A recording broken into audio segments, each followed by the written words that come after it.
Hello guys, പുതിയ videos. അപ്പോൾ ഇന്നത്തെ നമ്മുടെ വീഡിയോ എന്ന് വെച്ചാൽ ഗൈസ്, അടുത്ത സീസണിൽ ISL ഉണ്ടോ ഇല്ലയോ എന്ന് ഇപ്പം കുറേ ഇത് നടക്കുന്നുണ്ട്. അപ്പോൾ അതിനെക്കുറിച്ചുള്ള അപ്ഡേറ്റ് ആണ് ഈ വീഡിയോയിലൂടെ പറയാൻ പോകുന്നത്. അപ്പോൾ വീഡിയോ ഫുള്ളായിട്ട് തന്നെ വാച്ച് ചെയ്യാൻ ശ്രമിക്കുക. സബ്സ്ക്രൈബ് ചെയ്യുന്നവരെല്ലാം തന്നെ ഇപ്പം തന്നെ ചാനലൊന്ന് സബ്സ്ക്രൈബ് ചെയ്യുക. അപ്പോൾ നമുക്ക് നേരെ വീഡിയോയിലോട്ട് പോകാം. ഗൈസ്, ഇപ്പം വരുന്ന അപ്ഡേറ്റ് എന്ന് വെച്ചാൽ ഡൂറൻ കപ്പ് കഴിയുമ്പം തന്നെ ISL സ്റ്റാർട്ട് ചെയ്യും. ഡൂറൻ കപ്പ് കഴിഞ്ഞാൽ ആ മാസം കഴിയുമ്പം ജൂലൈ ഡൂറൻ കപ്പ് സെപ്റ്റംബർ ആകുമ്പോഴത്തേന് ISL തുടങ്ങും. പണ്ടത്തെ പോലെ തന്നെ ISL ആക്കുമെന്നാണ് ഇപ്പം വരുന്ന ഒരു അപ്ഡേറ്റ്. ഇപ്പം ഗൈസ്, ഓൾ ഇന്ത്യ ഫുട്ബോൾ ഫെഡറേഷനിലെ ആളാണ് ഇപ്പം പറഞ്ഞിട്ടുള്ളത്. അടുത്ത സീസണിൽ പണ്ടത്തെ ISL പോലെ തന്നെ തുടങ്ങും. ISL ഒന്നും ഇല്ലാതിരിക്കത്തില്ല.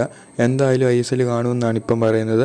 ഈ പ്രാവശ്യമാണ് 13 മാച്ചേ ഉള്ളായിരുന്നു. അടുത്ത പ്രാവശ്യം എല്ലാ ടീമിനും 2 മാച്ച് വെച്ച് പണ്ടത്തെ പോലെ കളിയാക്കുമെന്ന് ഇപ്പം പറയുന്നുണ്ട്. അതുപോലെ തന്നെ ഈ സീസണിൽ കപ്പടിച്ചതെന്ന് വെച്ചാൽ ഈസ്റ്റ് ബംഗാളാണ്. നമ്മൾ ഇച്ചിരി കൂടെ നന്നായിട്ട് കളിക്കുവാണെങ്കിൽ ഇപ്പം ലാസ്റ്റ് വരുത്തിയ മാറ്റങ്ങൾ വരുത്തുവാണെങ്കിൽ നമുക്ക് മേ ബി കേരള ബ്ലാസ്റ്റേഴ്സിന് ഈ സീസണിൽ കപ്പടിക്കുമായിരുന്നു.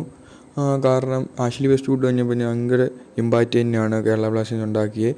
6 മാച്ച് അൺബീറ്റഡ് ആണ് ഇപ്പോൾ ലാസ്റ്റ് കളിച്ചത്. എന്തായാലും അടുത്ത സീസണിൽ ISL ഉണ്ട്. അപ്പം ISL നടക്കും, കേരള ബ്ലാസ്റ്റേഴ്സും കാണും. അപ്പം ഇതിനെക്കുറിച്ചുള്ള നിങ്ങളുടെ അഭിപ്രായം എന്തായാലും താഴെ കമൻറ്റ് ചെയ്യണേ.